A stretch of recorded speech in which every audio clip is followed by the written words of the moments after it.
মুচকি হেসে সামনে তাকায় জাঙ্গুক। সামনে দাঁড়িয়ে আছে তার নিজস্ব পিয়ে কুকি। জাঙ্গুক একবার কুকির দিকে চোখ বোলালো। ছেলেটার সাথে সে নিজে ভীষণ রকম মিল খুঁজে পায়। ছেলেটাও তারই মতো বড্ড অগোছালো।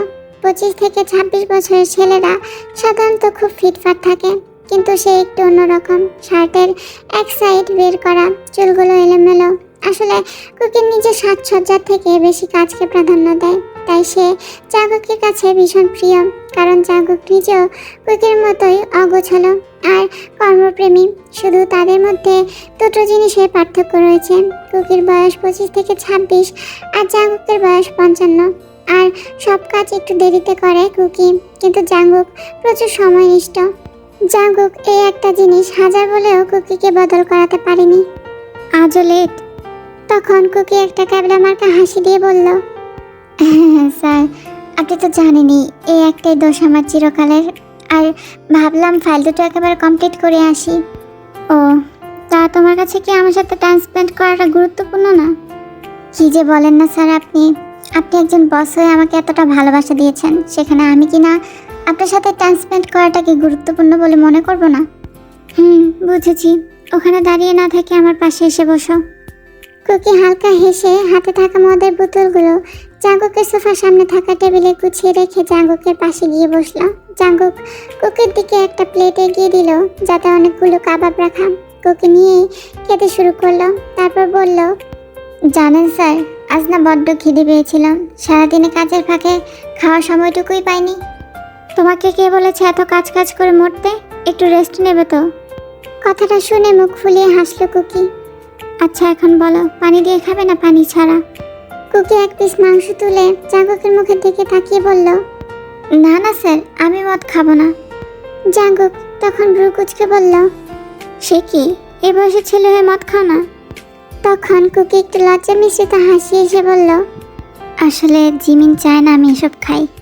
জাঙ্গুক তখন নিজের গ্লাসে মদ ঢালতে ঢালতে বলল, গার্লফ্রেন্ড? এই বলেই জাঙ্গুক মদের গ্লাসে একটা চুমুক দিয়ে কুকিকে উদ্দেশ্য করে বলল, এসবের পাল্লায় পড়ে লাভ নেই। তোমার থেকে বড়লোক ছেলে দেখলেই ফুরুত করে সেই ছেলের বাহুবন্ধনে আবদ্ধ হবে। জাঙ্গুকের এমন কথা শুনে কুকি খাওয়া ছেড়ে অবাক চোখে তাকালো জাঙ্গুকের দিকে। সে এরকম কথা একদমই আশা করেনি। অবাক হচ্ছে, কিন্তু এটাই যে কঠিন বাস্তব মাইসান। ছেলেরা সব কিছু সহ্য করে তার প্রেমিকাকে নিজের করে পাওয়ার জন্য, কিন্তু মেয়েরা যে একটু বেশি টাকা বা সম্মান পাবে সেই লোভে অন্যদিকে চলে যাবে।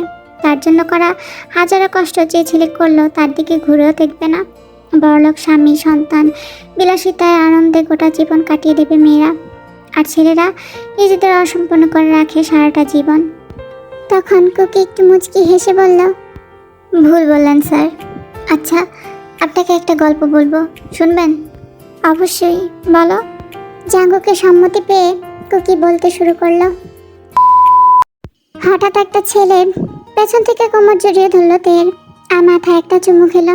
তখন তে পেছন ঘুরে বলল, কুকি এতক্ষণে আসার সময় হলো তোমার? তে কথাটা বলতেই কিছু একটার আওয়াজ শুনে দুজনেই তাকালো উল্টো দিকে রাস্তায়। সেখানে একজোড়া কপোতকপতি বেশ ঘনিষ্ঠ অবস্থায় দাঁড়িয়ে আছে। কুকি এ দেখে ঝট করে তেকে কোলে তুলে নিল। তারপর চোখে ফু দিতেই তে চোখ জোড়া চেপে বন্ধ করে নিল। কুকি তেকে অন্য রাস্তায় নিয়ে নামালো। তারপর গভীরভাবে তের কপালে একটা চুমু খেলো। তে তখন মুখ ফুলিয়ে বলল, এদিকে আনলে কেন?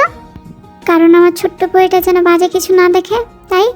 তখন তে মুখ বেঁকিয়ে বলে, আহা ঢং, তুমি আমাকে আদর করো না সেটা তোমার ব্যাপার, কিন্তু এটা প্রেমিক প্রেমিকার মধ্যে নর্মাল।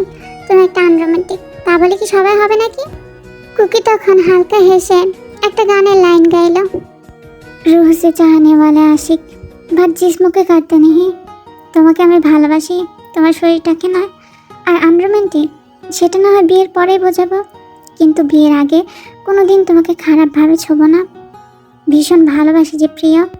তে তখন কুকির দিকে ছলছল চোখে তাকিয়ে তাকে শক্ত করে জড়িয়ে ধরলো। বুঝলে জিন, ভাবছি এবার মেয়ের জন্য পাত্র দেখা শুরু করি। কথাটা তের বাবা নামজুন বলল তার স্ত্রী জিনকে। তখন জিন খাবার টেবিলে খাবার রাখতে রাখতে বলল, একটু বেশি তাড়াতাড়ি হচ্ছে না? মেয়েটা সবে অনার্স 2য় বর্ষে উঠল। ও কিছু হবে না, এখন থেকে দেখা শুরু করি। ভালো ছেলের খোঁজ পেতেও তো সময় লাগবে। তখন জিন আর কিছু বলল না।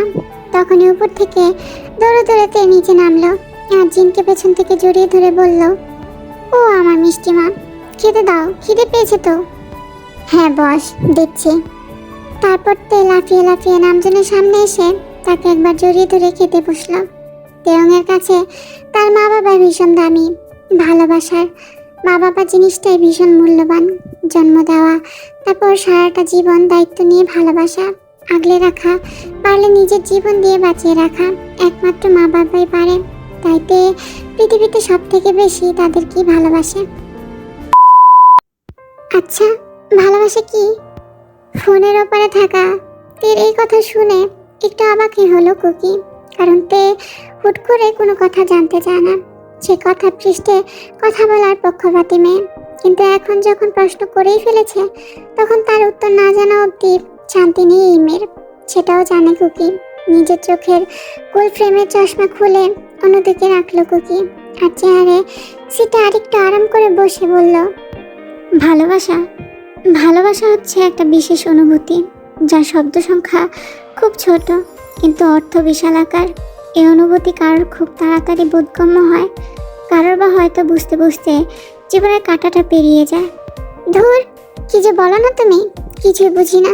আচ্ছা, তোমাদের সাহিত্যিক মানুষরা এমন কেন? সবেতেই হেয়ালি। জীবনটা নিজেই তো হেয়ালি।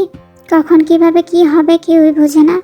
হয়তো তার আজ আগে থেকেই পাওয়া যায়, কিন্তু মূর্খ মানুষ সেটা বোঝে না। আমরা কোনোদিন আলাদা হয়ে যাব না বলো? কথাটা শুনে বুকের বাম দিকে হালকা যন্ত্রণা বোধ হলো কুকির। আর মনে মনে ভাবলো, আচ্ছা, এই মেয়েটাকে বোঝে না যে এইসব কথা আমার সহ্য হয় না। একদম বাজে কথা বলবি না। তুই শুধু আমার এই জীবন জাঙ্গুকে, অন্য কেউ আসতে চাইলে তার পা ভেঙে হাতে ধরিয়ে দেব। তে তখন একটু মুচকি হাসলো। আসলে জাঙ্গুকে এই কথাগুলো শোনার তীব্র প্রত্যাশায় যে সে উল্টাপাল্টা কথা বলে, সেটা কি করে বোঝাবে তার প্রাণ পাখি কুকিকে। বিদ্যুতের শব্দে চারিদিকটা কেমন কেঁপে কেঁপে উঠছে। বৃষ্টির পরিমাণও বড্ড বেশি। এই পরিস্থিতিতে তের ভেতরে কেমন একটা খিচুড়ি খিচুড়ি মনোভাব প্রকৃতি ঘটছে। সে ভাবছে তার মাকে গিয়ে বলবে। তখনই মনে পড়লো জাঙ্গুকের বলা কথাটা, তোমার তো শুধু খাওয়ার বাহানা চাই, দিন দিন পেটুক হয়ে উঠছ। কথাটা বলেই তের গাল দুটো টেনে দিয়েছিল জাঙ্গুক, যার অর্থ সে মজা করেছে। কিন্তু তের কথাটা বেশ গায়ে লেগেছিল। তার তো একটুখানি খেতেই ভালো লাগে, তার জন্য তো সে সকালে দৌড়াতেও যায়। তাহলে এসবের মানে কি?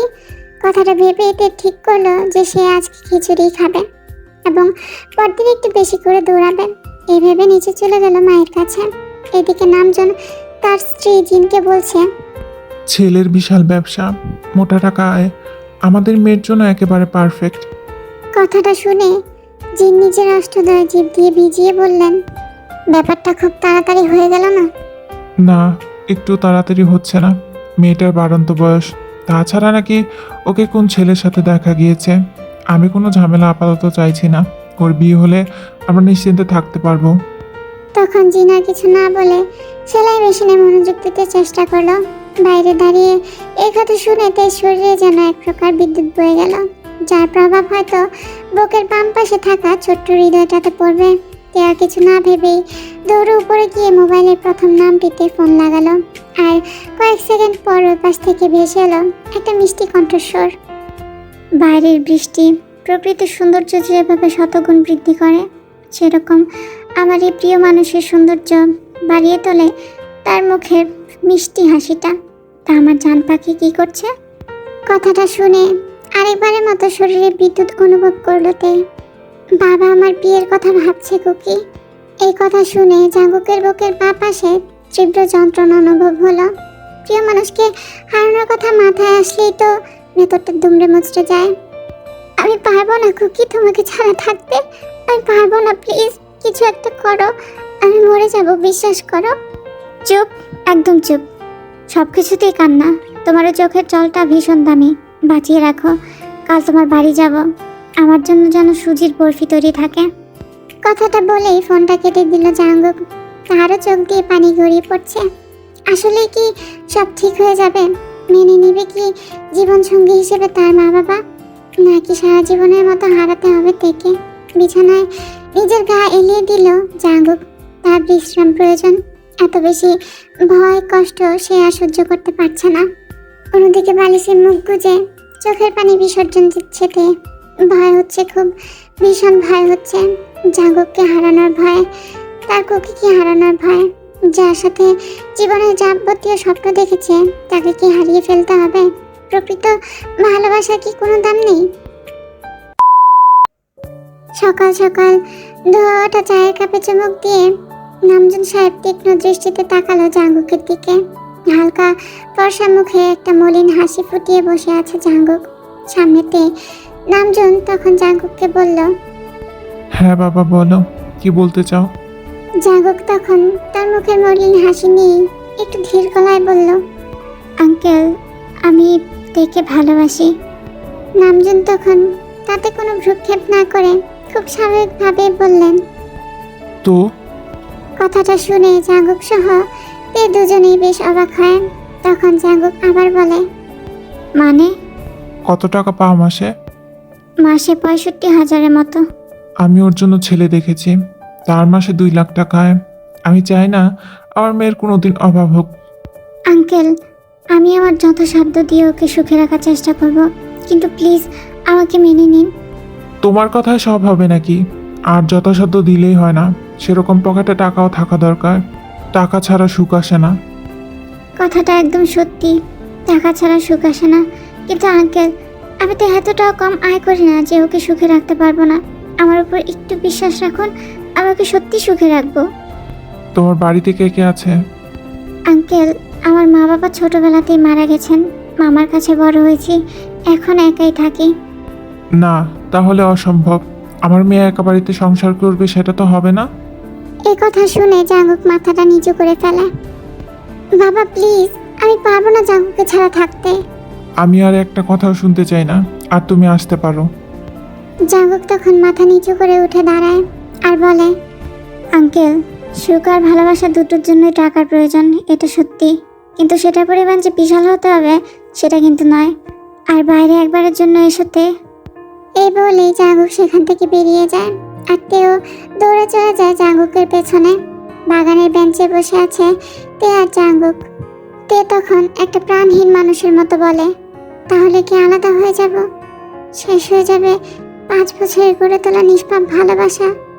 তখন জাঙ্গুক তের হাতটা টেনে ধরে বলে, প্লিজ তে, আমাকে ছেড়ে যেও না। বিশ্বাস করো, জাস্ট শেষ হয়ে যাব তোমাকে ছাড়া। আমি মরে যাব, আবার কেউ নেই তুমি ছাড়া। চলো না, পালিয়ে যাই। আমি তোমাকে আদর ভালোবাসা সমস্তটা দিয়ে মুড়িয়ে রাখবো। কিছুদিন পর আবার সব ঠিক হয়ে যাবে। প্লিজ চলো আমার সাথে। আমি তোমাকে ছাড়া নিজের জীবনে এক মুহূর্ত ভাবতে পারি না। তুমি তো জানো, নাচ আমার জীবন ছিল, কিন্তু তোমাকে পাওয়ার জন্য চাকরির প্রয়োজন ছিল, তাই আমি চাকরিতে মনোযোগ দিই। তারপরও আমাকে ছেড়ে দেবে? আমার এত কষ্ট, এত স্যাক্রিফাইসের কোনো দাম নেই তোমার কাছে। প্লিজ আমার সাথে চলো তে। তখন তে জাঙ্গুকের হাতটাকে আরো শক্ত করে ধরে বলে, সেটা সম্ভব নয় কুকি। কেন কেন কেন সম্ভব নয়? কারণ মা আমাকে 9 মাস কষ্ট করে শারীরিক মানসিক সব যন্ত্রণা সহ্য করে জন্ম দিয়েছে। বাবা সারা জীবন মাথার ঘাম পায়ে ফেলে আমার সব ইচ্ছে পূরণ করেছে, একটুও কষ্ট দেয়নি। তারা আমাকে স্বাধীনতা দিয়েছে, টাকা, ক্ষমতা, এমনকি তাদের জন্যই তুমি আমাকে পেয়েছো। আমি পারবো না তাদের ঠকিয়ে তোমার সাথে চলে যেতে। 5 বছরের সম্পর্কের জন্য আমি 24 বছরের সম্পর্কের সাথে বিশ্বাসঘাতকতা করতে পারবো না কুকি। বাহ তে বাহ, আজ তোমার কাছে তারাই সব, আমি কেউ না। আমার ভালোবাসা কি কোনো মূল্য নেই? তখন তে উঠে দাঁড়িয়ে বলল, ভালোবাসার মূল্য এভাবে দেওয়া যায় না জাঙ্গুক। আমার মা বাবার ভালোবাসার মূল্য তাহলে আমি কিভাবে দেবো বলতে পারো? তারা তো কোনোদিন আমাকে একটুও কষ্ট দেয়নি, তাহলে আমি পালিয়ে গিয়ে তাদের কষ্ট দেওয়ার কে? এই পালিয়ে যাওয়ার জন্য তাদের যে মান সম্মান সব ধুলে মিশবে, যার কারণে তাদের কোনো ক্ষতি হয়ে যেতে পারে, সেটা একবারও ভেবেছো? জাঙ্গুক তখন বসা থেকে উঠে দাঁড়িয়ে বলে, আসলে কি বলো তো, তোমাদের মেয়ে জাতটা এমন, টাকা ছাড়া না কিচ্ছু বোঝে না। তাহলে ভালোবেসেছিলে কেন যদি সারা জীবন থাকবার ক্ষমতাটাই ছিল না? জোর তো কোনোদিন করিনি। ছাড়ো, এখন তো অন্য টাকার স্বপ্নে বোধ হয়ে আছো। আয়েসে থাকবে, আয়েসে পড়বে, আর কি চাই? আর কোনোদিন আমার সাথে যোগাযোগ করার চেষ্টা করবে না। ভালো থেকো। আর হ্যাঁ, আমাদের 5 বছরের ভালোবাসা এখানেই সমাপ্তি ঘটল। এই বলেই পেছন ঘুরে নিজের চোখে আসা পানিগুলো হাত দিয়ে মুছে বেরিয়ে যায় জাঙ্গুক। আর তে নপ করে মাটিতে বসে পড়ে। আমি আমি টাকার জন্য কুকিকে ছাড়লাম, এটা বলতে পারলো? এই বলেই তে এক দৌড়ে বাড়িতে ঢুকে নিজের ঘরে গিয়ে দরজাটা লাগিয়ে দেন। কিছুক্ষণ পর দরজা টোকা পড়ায় দরজা খুলে দেয় তে। তখনই জিন ঘরে ঢুকে আর তেকে জড়িয়ে ধরে বলে, যা হওয়ার হয়ে গেছে, এটাই আমাদের জীবন। আমরা কোনোদিন নিজে ইচ্ছে মতো চলতে পারি না। আমাদের জীবনের প্রথম ভাগে বাবার কথা আর তারপরের ভাগে স্বামীর কথা শুনতে হয়, এটাই আমাদের কপাল। আমাদের ইচ্ছে ভালোবাসার কারো কাছে দাম নেই। আজ আমার সাধ্য থাকলে আমি তোর আর জাঙ্গুকের বিয়ে দিতাম রে মা। তখন তে তার মাকে জড়িয়ে ধরে হাওমাও করে কান্না করে দেয় আর বলে, মা, আমার সাথে কেন এরকমটা হলো? বাবা তো আমায় কত ভালোবাসে, তাহলে কেন এরকম করলো? জিন তখন মেয়ের মাথায় হাত বুলিয়ে দিয়ে বলেন, তোর বাবা নিজেও কাঁদছেন, কিন্তু ওনার মনে চলছে অন্য কথা। সে ভাবছেন তোকে যেভাবে মানুষ করেছেন, তোকে কোনো খুব বড় লোক কেউ সুখে রাখতে পারবে, তুই মধ্যবিত্তভাবে সংসার করতে পারবি না। মুখ দিয়ে কিছু বার করলে হয়তো সময় মতো পেয়ে উঠবি না, আর সেটা তোর বাবা কিছুতে সহ্য করতে পারবে না। প্রত্যেকটা বাবাই চায় যে তার মেয়ে যে কোনোভাবে সুখী হোক, তাই আছে কঠিন পাথর হয়েছেন। আর তুই তো জানিস তোর বাবা একবার কিছু ভেবে নিলে সেখান থেকে আর সরতে চায় না। তে তার মায়ের বুকে মুখ গুজে হাওয়া করে কাঁদছে। তার ভিতরে চলছে বিশাল আকৃতির ঝড়। ভালোবাসা হারানোর যন্ত্রণা যে কি ভয়ঙ্কর সে হয়তো হারে হারে বুঝতে পারছে, কিন্তু সে তো এটা ভুলতে পারে না যে সে একজন প্রেমিকার সাথে একজন সন্তান হয়ে সে কি করে নিজের মা বাবাকে সারা জীবনের জন্য কষ্টে রেখে পালিয়ে যাবে। সে তো পালিয়ে গিয়ে বেঁচে থাকবে জাঙ্গুকের সাথে। তারপর তার মা বাবা, তাদের তো বাঁচানো যাবে না, এই সমাজ এই পৃথিবী বাঁচতে দেবে না। আর যে মা বাবা সারা জীবন ধরে নিজের সর্বস্ব দিয়ে নিজের সন্তানকে আগলে রাখে, তাদের কি কোনো দিন এই ভয়ঙ্কর কষ্টটা প্রাপ্য হওয়া উচিত? ভালোবাসার দাঁড়িপাল্লাতে নিজেকে জাঙ্গুকের চেয়েও বেশি নিজের মা বাবার কাছে ঋণী হিসেবে খুঁজে পেল। সে জানে না এটা আদেও ঠিক কিনা ভুল, কিন্তু সে কোনো মূল্যে নিজের সারা জীবনের ভালোবাসা নিজের মা বাবাকে স্বার্থপরের মতো ছেড়ে দিতে পারে না। লাল রঙের বেনারসি পরে বসে আছে তে। সামনে একটা টেবিল রাখা, আর পাশের সোফায় বসে আছে তার বর ইউনু। ইউনুর মুখের হাসি বেশ চওড়া। ছেলেটাকে দেখলেই বোঝা যায় বেশ অহংকারী। হবেই বা না কেন, মাসে এত এত টাকা রোজগার যে তার। কথাগুলো ভেবেই একটা তাচ্ছিল্যের হাসি ফুটে ওঠে তের মুখে। তের এমন ভাবনার মাঝে কাজী বলে ওঠে, এখানে সই করো মা। কথাটা বলার এক মুহূর্তের মধ্যেই সই করে দিল তে। সে আপাতত কোনো ঝামেলা যেতে চায় না। কপালে যেটা আছে বা ছিল সেটাই হয়েছে, তা নিয়ে নিজের মনের অবস্থাকে সে আর বিরক্ত করতে চায় না। তখন কাজী বলে ওঠে, ব্যাস, বিয়ে কমপ্লিট। আঙ্কেল, আমি এখনই ওকে নিয়ে চলে যাব, আমার কাজ আছে। কিন্তু একটুও কি নিয়ম কানুন মানবো না? বিয়ে বলে কথা। আমারও তো সময় নেই, যা করার তাড়াতাড়ি করুন। তখন নামজন আর জিন তাড়াতাড়ি করে তেকে আর ইউনোকে একটু মিষ্টি আর পানি খাইয়ে দিল। বিদায়ের সময়তে তার বাবার কাছে গিয়ে বলল, বাবা, সারা জীবন ধরে এত এত কিছু করেছ আমার জন্য, তার ঋণ তো আর কখনো শোধ করতে পারবো না। তবে হ্যাঁ, ঘাট থেকে বোঝাটা নেমে গেল। এভাবে বলিস না মা। ঠিকই বলেছি বাবা, তোমার ঘাড়ে বোঝা হয়েছিলাম আমি, সেটা আমি বুঝে গেছি। আমার ভালোবাসাটা কেউ ছিনিয়ে নিলে আমার থেকে? জীবন্ত লাশ তৈরি করেছো আমাকে তুমি। হ্যাঁ বাবা, শোনো, আমি জাঙ্গুককে ভালোবাসি, পাগলের মতো ভালোবাসি। তোমার জন্য ওর সত্যিকারের ভালোবাসাকেও পায়ে ঠেলে বিলাসিতা লোভী একজন মেয়ের ট্যাগ নিয়ে এসেছি। আর তোমার পছন্দ মতো 2 লাখে বিক্রি হয়ে গেছি। আমার মূল্য সমান 2 লাখ টাকা। মনে রেখো, জাঙ্গুকের কাছে আমি যেমন অপরাধী, তেমনি তোমাদের শত ভালোবাসার পরও আমার কাছে তোমরা অপরাধী। আমার তিলে তিলে গড়ে তোলা সুন্দর ভালোবাসাটাকে বলে দিয়েছো তোমরা।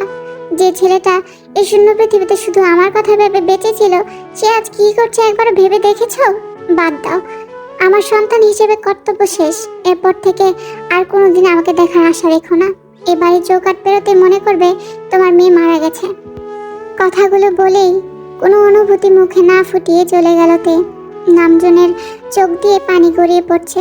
সে কত বড় অন্যায় করেছে সেটা তার মেয়ে তাকে যেতে যেতে বুঝিয়ে দিয়ে গেল। ভালোবাসায় টাকার মূল্য প্রয়োজন, কিন্তু সেটা যে অধিক হতে হবে তার হয়তো কোনো মানে নেই। কিন্তু তারই বা দোষ কোথায়? সে তো নিজের মেয়ের সুখের দিকটা ভেবেছিল। সে চেয়েছিল মেয়ে যেমন বিলাসিতার মধ্যে সারা জীবন থেকেছে, তেমনি যেন বাকি জীবনটাও থাকতে পারে। আচ্ছা, এখানে তার দোষটাই বা কোথায়? সে কি বাবা হিসেবে আদৌ খারাপ? যদি আরো কারে ভালোবাসো, যদি আরো ফিরে নাহি আসো, তবে তুমি যা চাও তাই যেন পাও, আমি যত দুঃখ পাই গো। তখনই হন্তদন্ত হয়ে একটা ছেলে ঘরে ঢুকে বলল, ভাবির বিয়ে হয়ে গেল। কথাটা যেন জাঙ্গুকের বুকের মধ্যে শত শত কাটার মতো বিঁধল। হাতে থাকা ওয়াইনের গ্লাসটা চেপে ধরতে ভেঙে পড়ল। চোখ দিয়ে টপ টপ করে সমুদ্র ভেসে পড়ছে। হাতের রক্তে চারিদিকের মেঝে রাঙা হয়ে উঠল। জাঙ্গুক উঠে বুক সেলফের সামনে গিয়ে সমস্ত বই হাত দিয়ে ঠেলে ফেলে দিল। তে খুব বই ভালোবাসত, তাই জাঙ্গুক আস্তে আস্তে সব বই জমা করেছিল তের সাথে বিয়ের পর একসাথে পড়বে বলে। ড্রেসিং টেবিলের সামনে গিয়ে তের দেয়া লাভবার্স শোপিসটা ভেঙে ফেলল। পাশের ছেলেটা গিয়ে আটকাতেই পাগলের মতো চেঁচিয়ে উঠল, সবাই কেন এত স্বার্থপর হয়? আমার জীবনে আসা মানুষগুলো কেন তো স্বার্থপর হয়? তেতে তে তুমিও বাকি মেয়েদের মতো লোভী, লালস্য সম্পূর্ণ একটা মেয়ে জাতটাই খারাপ। কারোর ঘরে যেন মেয়ে জন্ম না নেয়। মেয়েদের জন্মই হয় শুধুমাত্র ছেলেদের কষ্ট দেওয়ার জন্য। তে তে তুমি শুনতে পাচ্ছ? তুমি একটা স্বার্থপর, এক লোভী একটা মেয়ে। বলেই জাঙ্গুক কান্না করতে থাকে। আর এক সময় কান্না করতে করতেই জ্ঞান হারিয়ে পড়ে যায়। রাত 1টা কাটা ছুঁই ছুঁই।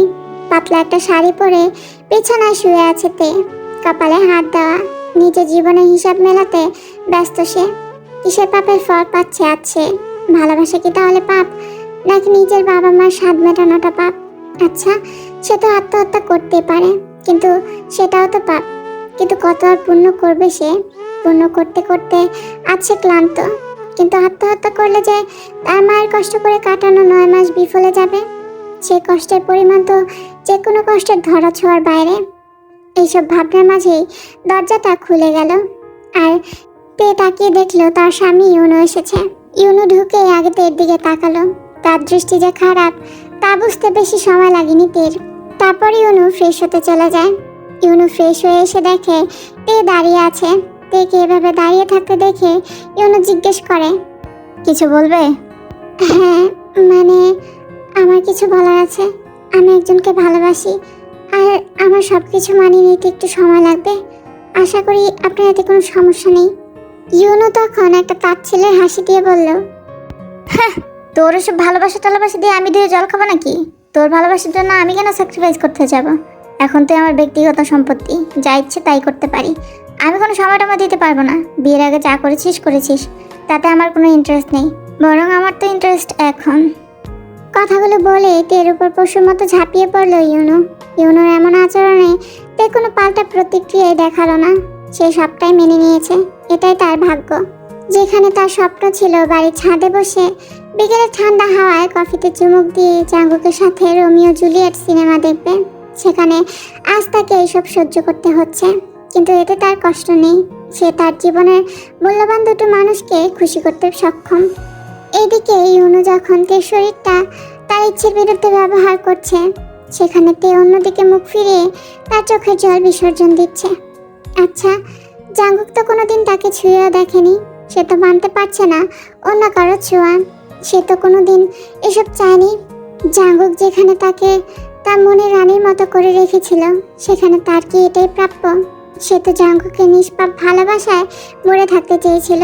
একটা মেয়ের জীবনে সব থেকে বড় সম্পদ হলো তার এই সম্মানটা, যা সে কোনোদিন নিজের ইচ্ছের বিরুদ্ধে গিয়ে যার তার হাতে তুলে দেয় না। কিন্তু আজ তে নিরুপায়। তের চোখ আর মন দুটোই যন্ত্রণায় কাতরাচ্ছে। তে আর এসব নিতে পারছে না। তার কাছে এই স্পর্শ আর জাঙ্গুকের সাথে কাটানো নিষ্পাপ মধুর স্মৃতি যে মৃত্যুর থেকেও বেশি যন্ত্রণাদায়ক মনে হচ্ছে। এসব ভাবতে ভাবতেই মাথার যন্ত্রণাটা চাগার দিয়ে ওঠে। আর তে আস্তে আস্তে জ্ঞান হারিয়ে নিজেকে একটুখানি সুখের দিকে ঠেলে দেয়। আর মনের মধ্যে একটাই কথা বাঁচতে থাকে তের, সে তো কোনো অন্যায় করেনি, তাহলে কিসের যন্ত্রণা ভোগ করতে হচ্ছে তাকে? জাঙ্গুকের চোখ দিয়ে পানি গড়িয়ে পড়ছে। সে এমন ভয়ঙ্কর কিছু শুনবে আশা করেনি। এবার বলুন স্যার, বেশি কষ্টটা কে পেয়েছে, মেয়েটা না ছেলেটা? কুকি, গল্পটা তুমি কোথা থেকে শুনেছ? সত্যি বলবো, সত্যি বলতে এটা আমার মায়ের গল্প। আমার মাই হলেন তারই জীবনের গল্প এটা। এটা বলেই তিনি আমায় বুঝিয়েছিলেন যে হয়তো কোথাও না কোথাও মেয়েদের কষ্টটা ছেলেদের থেকে সবসময় একটু বেশি হয়ে থাকে। আর সেই ছেলেটা মানে পাপায়ের নাম অনুযায়ী আমার নাম রাখা হয়। আমার বাবাকে আমি দুচোখে দেখতে পারি না, তার উপর আমার ভীষণ ক্ষোভ। আমার একটা বোন হতো জানেন, কিন্তু তার জন্ম নেওয়ার আগেই তাকে মেরে ফেলা হয়, কারণ সে একটা মেয়ে। এতটাই বড় একটা খারাপ লোক উনি। কথাটা শুনে চোখ দুটো বন্ধ করে ফেললো জাঙ্গুক। ভেসে উঠল কিছু পুরনো ধুলো জামা স্মৃতি। আমি আমার মেয়ের নাম রাখবো তেহি। কথাটা শুনেই যেন পাশের ব্যক্তিটি ফুস করে উঠল। না, আমি বললাম তো আমাদের মেয়ের নাম হবে টেকুকি। কি বললাম আমি তোমায়? আমাদের মেয়ের নাম হবে তেহি, ঠিক তোমার নাম মিলিয়ে। কুকি, বেশি বেশি হচ্ছে কিন্তু। জাঙ্গুক তখন মুচকি হেসে বলল, আচ্ছা সরি, আমার ছোট্ট পরীর নাম তুমি রেখো কেমন? বা ছেলে হলে কি রাখবে? কেন? কুকি। তখন থেকে তোমাকে আর কুকি বলে ডাকবো না, জাঙ্গুক বলেই ডাকবো। মানে আমাকে আমার আসল নাম ফেরত দিয়ে দিবে, তাই তো? সেটা আমাদের ছেলের দয়ায়। কথাটা বলেই খিলখিলিয়ে হেসে দিল তে। আর জাঙ্গুক সেটা মুগ্ধ দৃষ্টিতে দেখছে। স্যার, কি হলো, কোথায় হারিয়ে গেলেন? না, কোথাও না। আচ্ছা, তুমি কি সেই কুকিকে ঘেন্না করো? কি যে বলেন আপনি? সেরকম একটা ভালো মানুষকে আমি ঘেন্না করব, যে নাকি আমার মাকে নিঃস্বার্থভাবে ভালোবেসেছে, যার মধ্যে লালসার কোনো ছাপই ছিল না, যে কিনা আবার নিজের জীবনে যথাসাধ্যভাবে স্যাক্রিফাইস করেছে আমার মায়ের জন্য। পাপাই হয়তো লাস্টে আমার মাকে ভুল বুঝেছেন, কিন্তু হয়তো তার জায়গায় থাকলে সে উপলব্ধিটা করা যেত। পাপাই? জাঙ্গুক অবাক হয়ে জিজ্ঞাসা করলাম। তখন কুকির মুখ থেকে এই ডাকটা শুনেও জাঙ্গুক কতটা খেয়াল করেনি।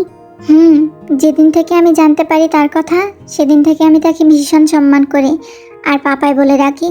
আমার মা যখন আমাকে বলেছিল, তখন আমি কলেজে উঠেছিলাম আর নতুন নতুন জিমিনকে পছন্দ করেছিলাম।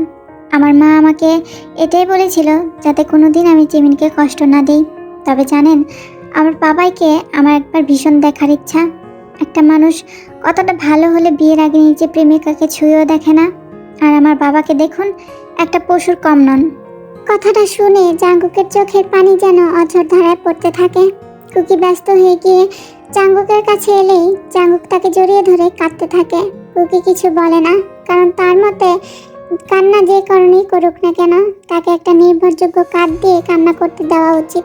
কুকিও তাই করলো। কিছুক্ষণ পর জাঙ্গুকের কান্নার বেগ কমলে কুকি জিজ্ঞেস করে, কি হয়েছে sir, are you all right? আমি যদি বলি আমি তোমার পাপাই? মানে? কুকি বেশ অবাক হয়ে কথাটা বলে। আমি সেই কুকি, তের কুকি।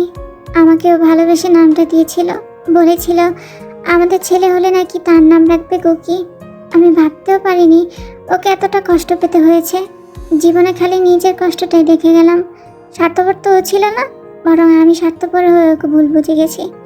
মেয়েটা জীবনে এতটা কষ্ট পেয়েছে, যাকে ভালোবেসে আগলে রাখার কথা ছিল সে এতটা বেশি অবহেলিত। আমি মানতে পারছি না কুকি, মানতে পারছি না। কুকির চোখ দিয়েও পানি বেরিয়ে এলো। সে এবার বুঝলো কেন স্যার এত বড় মাপের মানুষ হয়েও একা সঙ্গীহীন। তবে আমার খুব আনন্দ হচ্ছে, তোমাকে আমাদের মনের মতো করে মানুষ করেছে তে। তোমার মতো একজন ভালো মানুষের বড্ড দরকার এই পৃথিবীতে, যে অন্যান্য ছেলেদের মতো লালসাযুক্ত হয় না। তুমি খুব বড় মাপের একজন হয়ে উঠবে। সবসময় মায়ের খেয়াল রেখো কুকি। পাপাই, একবার আমার মায়ের সাথে দেখা করবেন? না, পুরনো ক্ষততে আঁচড় দিতে নেই। হাজার হোক, কষ্টের দাগ সময়ের সাথে সাথে শুকিয়ে গেছে, সেটাকে তাজা করার কোনো প্রয়োজনীয়তা নেই বাবা। তোমার মাকে এসব জানিও না। কিছু জিনিস থাক না অজানা, কিছু জিনিস থাক অসম্পূর্ণ। সব কিছু সম্পূর্ণতা হয় না, কিন্তু তাও সেটা সুন্দর, ঠিক তোমার মায়ের আর আমার ভালোবাসার মতো। কুকি কথাটা শুনে হাসলো। সে বুঝলো মানুষটা আজও তার মাকে নিঃস্বার্থভাবে ভালোবাসে। কুকি নিজেও খুব খুশি, অন্তত তার মায়ের অজান্তে কেউ তো তাকে আজও ভালোবাসে, পাগলের মতো ভালোবাসে। সব ভালোবাসা একটা সুন্দর পরিণতি পায় না। দুটো নিঃস্বার্থ নিষ্পাপ মন এক হয়েও কিছু স্বার্থপরতা তাদের এক হতে দেয় না। ভালোবাসা সত্যি এমন একটা অনুভূতি যার কোনো চাওয়া পাওয়া কিচ্ছু থাকে না, থেকে যায় শুধু স্মৃতি জড়ানো দুটি হৃদয়, যারা একে অপরের সাথে যুক্ত হয়ে সম্পূর্ণ হলেও তারা বাস্তবিক মতে হয়ে ওঠে অসম্পূর্ণ। তো হ্যালো আর্মিস, তোমরা সবাই কেমন আছো? আশা করি খুব ভালো আছো। আর আজকের স্টোরিটা তোমাদের কেমন লাগবে জানি না, আমার মতে খুব ভালো লাগার কথা। আর মাঝখানে একটা গান বলেছি আমি, সেটা যদি ভালো লেগে না থাকে অবশ্যই ইগনোর করো, আর ভালো লেগে থাকলে কমেন্ট করো। আমি জানি না কেমন হয়েছে। তো ভালো থেকো, সুস্থ থেকো, আল্লাহ হাফেজ।